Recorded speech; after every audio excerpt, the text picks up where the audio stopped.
Ooh wee! It's Hunchojack, and I'm here to review my top 10 plays for 2023 and see how I personally performed. I'm a bit excited. I'm a bit nervous. Let's get into it. Let's go. Okay, bucket number 10. Let's see what we got.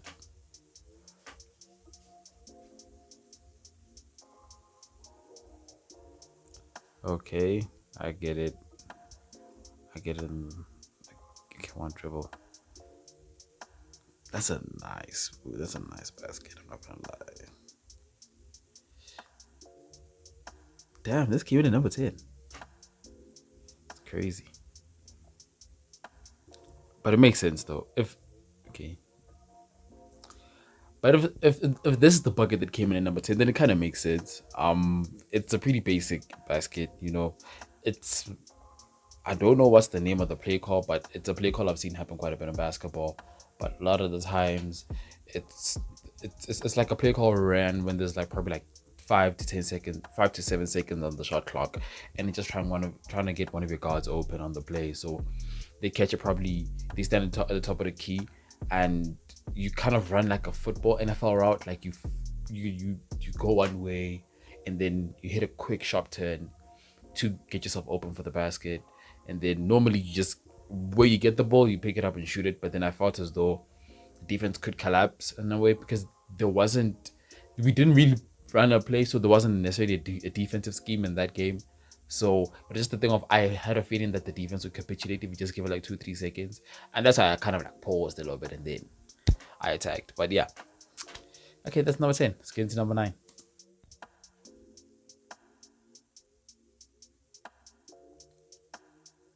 Oh, okay. Oh, smooth, smooth. I'm not gonna lie, that's smooth. That's smooth. I'm pretty good at basketball. I'm okay though. I'm not good, but like I'm pretty okay. But there's a good. Oh, it's a two bucket move. Oh, I remember this one. Yeah. So at this point, I think we were playing 21 scores and twos and threes, and I think the score was like six. There were it was six to nothing. And so I realized that okay, we need to get a defensive stop, so we got one. And then when we got the ball position there, I was like, okay, we need to have a bit more fluidity. Like we need to score something because I'm realizing that we're pretty stuck. So it was one of those positions of which at the end of it all, we tried to make it work. We tried to come up with something, but then we just couldn't. Right. And I was like, fuck it. I'm taking the ball by the scruff of the neck and I'm just going to get a basket. Like there's nothing you're gonna do about it. You're not gonna stop me, so I'm just gonna score. Like, and I think I scored five straight buckets just from that spot, and those two buckets are specifically the key ones because it was at a point of which we scored the first two. I scored the first bucket, and then I kind of felt as though okay, their defense was a bit static. They're not getting enough movement and motion, so I just had to literally just if I beat my man, I know I'm gonna get to the rim because fuck too much behind the back was dragging his man out of position. So obviously, if you're gonna give me an opening, I'm gonna use it. Basically, that's it. But okay, bucket number 8. Let's go. I don't know about this one. Oh, oh, oh, oh.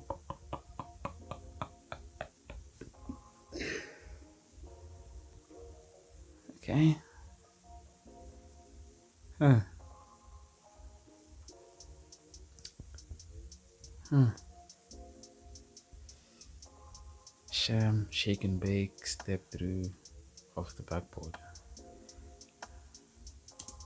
That's a very bucket number 8. That's a very impressive bucket because it's there's a lot of moves that went into it. So there's the sham guard, and then there's the spin, then shake and bake, and then I pump fake, and then I step through and shoot it. Like that's a multi-layered move of which if you hit in any game against anybody, that's a tough basket to make. But overall, it's just a bucket, man. Like it's really just a bucket. Like I'm not a bucket, but whenever it's like a 3-on-3, 4-on-4 situation, I thrive best in those situations because not only can I get ISOs, but I can just understand the moment of a game and just take over and just like, because I genuinely enjoy going up against other people and just having those sort of situations of which there's a lot of chaos happening in and around. I just have that moment to isolate against one person. So, but as a basket, it's probably one of my personal favorite ones.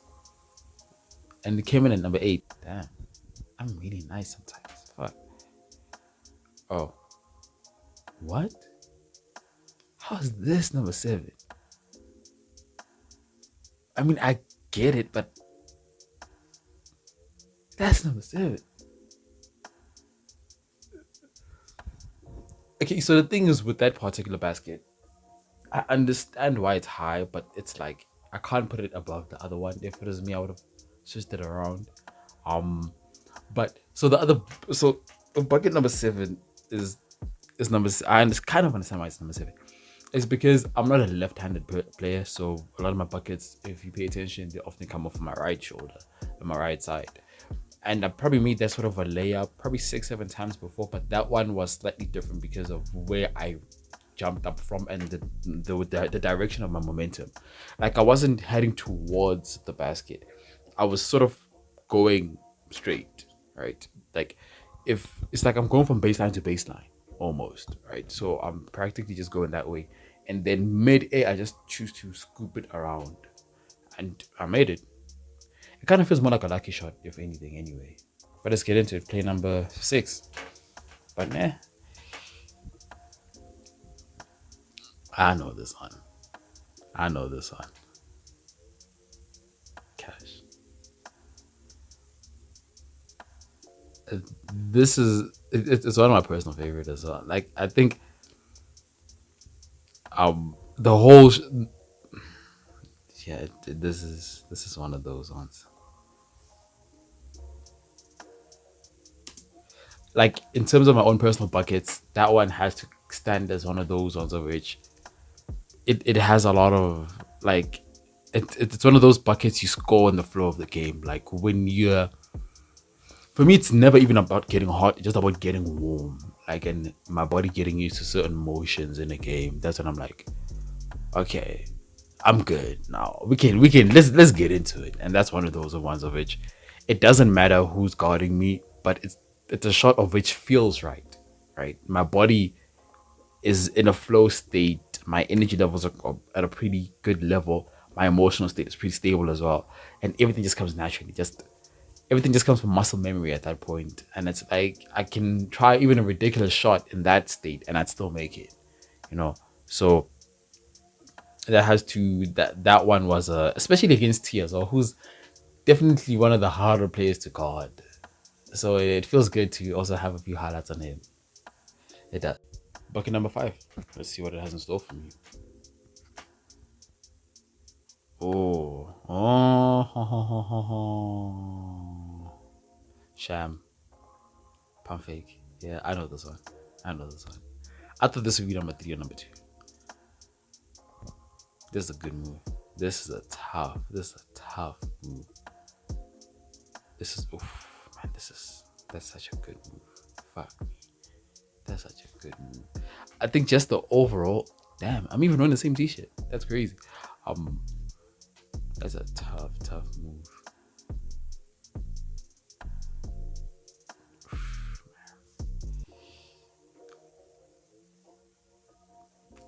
One of my all-time favorite shots. It's one of the funniest shots I've gotten on the table as well. Fucks too much. That is, F2M. Tabo fucks too much F2M. Um, it's one of those really like funny shots. I don't think in this game I was struggling a little bit. Like scoring wasn't really coming together for me in this game, and he was beating me. He I think we played 3 games. He won all 3, and this is one of those baskets of which I was just like, you know what? Even if I miss it, it wouldn't hurt trying something. And I think I should go back into my sham guard bag a little bit more. Um, but yeah, as a shot, it was very I understood that once I beat him, he has a tendency of, tracking back and closing down his man. So I understood that if he comes once he recovers, he's probably gonna try and block my shot. So it was obviously, I knew that, okay, it's either I pump fake him and I take the contact, or I pump fake him, he goes through and I just lay it up. And I pump faked him, he just flew past me, and then I was like, okay, it's an open basket, I have to make it, you know. Yeah, and I was just, and another thing that people undermine is that when you start off such a good move, you have to finish. So the psychological side of not getting overexcited whilst in the motion of it all, it was also something very challenging to an extent. But yeah, it's a fun, it's one of the funny moves. All time favorite for sure. Not all time favorite. I know what my all time favorite is, but yeah, but yeah, when playing up against the Tabo as well, you have to be innovative. Like, you have to try something different. You're not going to beat the Tabo playing regular. You have to find different ways to score. And you have to innovate different ways to score on him as well. Bucket number 4, let's get it. Oh, this is number 4. Yeah. Well, the only thing that makes it special is the fact that I hit the ball. Um, I'm not sure if that's legal in a basketball game. I don't think it is. Um, uh, but yeah, there's nothing much too fancy about it. Just a funny shot. Yeah, it's just a funny shot. Bucket number 3. Let's see what it's got.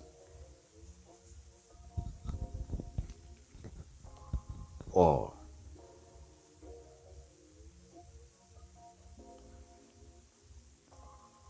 this is my favorite shot of all time. This is my favorite shot of all time. The footwork. Footwork. Oh, man, I don't think you understand the footwork that goes into the shot, guys.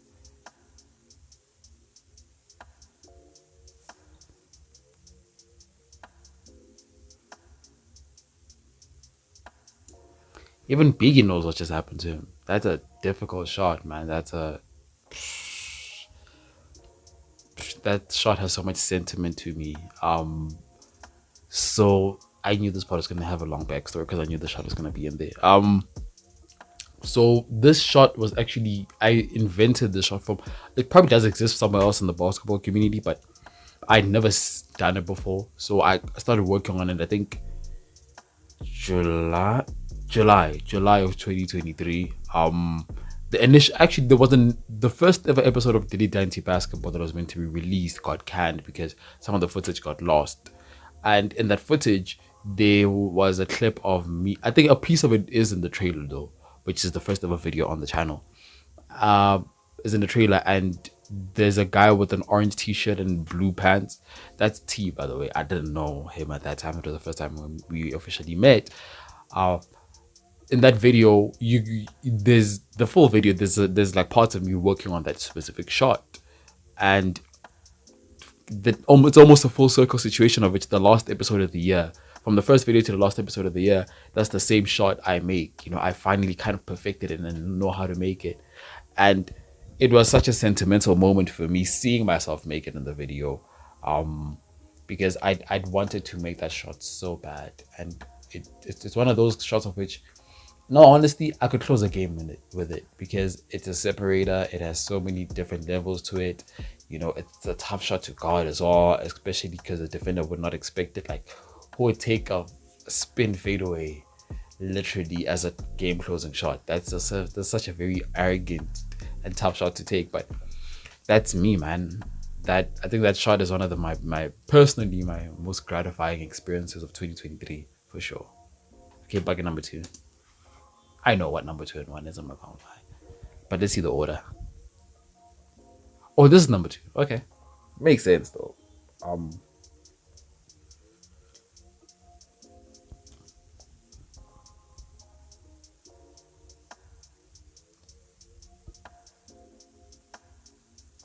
that's a crazy, and as a closer as well. I closed the game with it, which is funny. And I did the Carmelo celebration.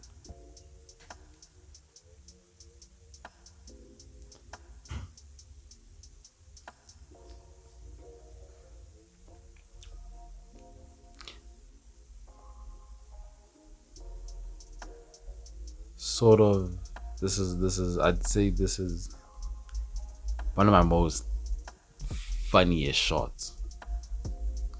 Um, yeah, definitely one of my most funniest shots.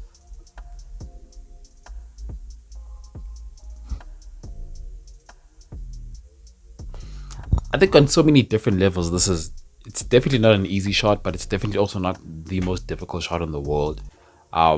What makes it number two is because obviously I'm contested. I'm not being given any room to get the shot off.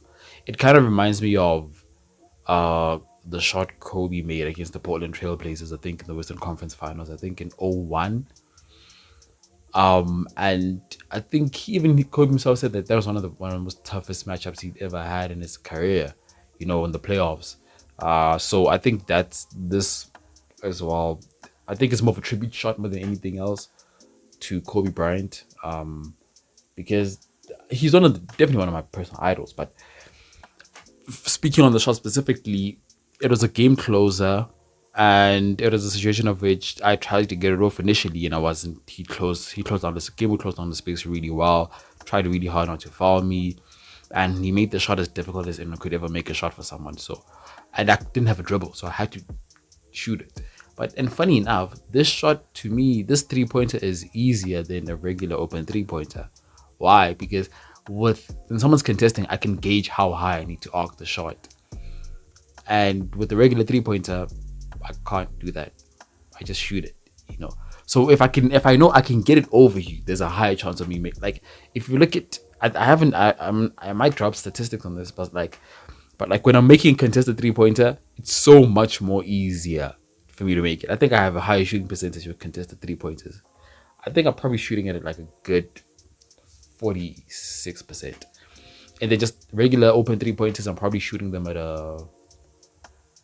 31, if not 28%. So it's like my shooting numbers, my shooting splits sometimes don't make sense. But yeah, as a shot, it's really one of my the funny ones and the most memorable ones. Because another thing was this was the first ever shoot. So at this point, we'd found someone to shoot for us. And this was the first ever time they came to the court, and I really wanted to make it a momentous. Like I went into this day with the intent of like being a really like okay, I have to show off. Like I need to show that if the person's coming here to shoot, they need to understand that they're shooting a certain level of quality, and I had to display it for the niggas. But yeah, on to bucket number one, of which I know what bucket it is. It didn't make sense. I'm not gonna lie.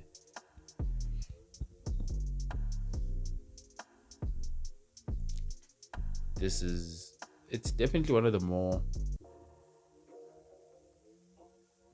There's so many layers to it, of which is like ridiculous. I think if I was given a shot to make that shot again, I probably wouldn't make it. Yeah, I wouldn't. I'm not making it. Respectfully though, like I don't think you understand how tough this shot is. Damn.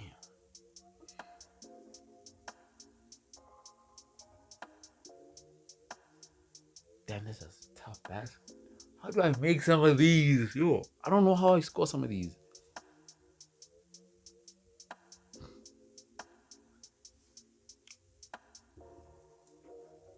Golly. I'm off balance. My momentum is moving me. Okay, it's an in and out to my left.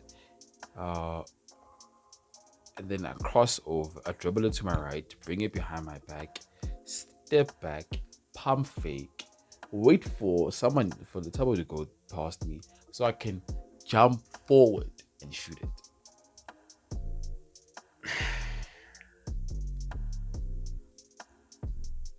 I think that's the weird thing. Tough shot making ability isn't something of which I lack, but sometimes it's like if it was a regular situation, that shot you wouldn't have made it. Like it's not a shot that everyone can make, and it's a thing of I tend to put myself in difficult situations unnecessarily in the game, and I think that's one of them because I could have easily went for like a basic layup and laid it up on the right side because that's how I wouldn't have gotten to it because he'd have to go through me to get to it. So I definitely made the shot more difficult than it needed to be, but it's also like it wouldn't have if I didn't make it as difficult as it needed to be, it wouldn't have come out that way. Like it wouldn't.